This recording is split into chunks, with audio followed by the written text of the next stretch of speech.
मैं आपको दुनिया की सबसे ज्यादा ताकतवर औरत बनाना चाहता हूँ। मैं आपको एमएलए बनाऊंगा, मैं आपको मिनिस्टर बनाऊंगा, मैं आपको लाल बत्ती वाली गाड़ी दूंगा, आगे पीछे आपके अंगरक्षक होंगे हथियारों से लैस।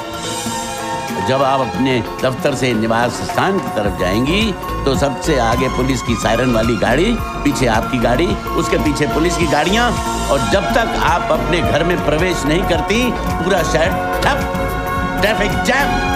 नाउ बड़ी मूव।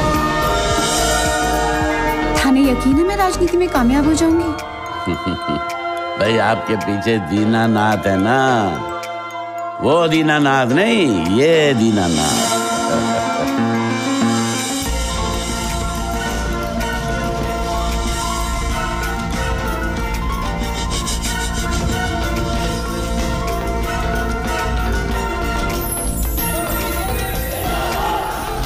हम पंजाब के अवाम का भी शुक्रिया अदा करते हैं कि एक मुश्किल इलेक्शन था। 16 माह की हुकूमत के बाद जब आपको मुश्किल फैसले करने पड़े, इनकम्बेंसी फैक्टर था।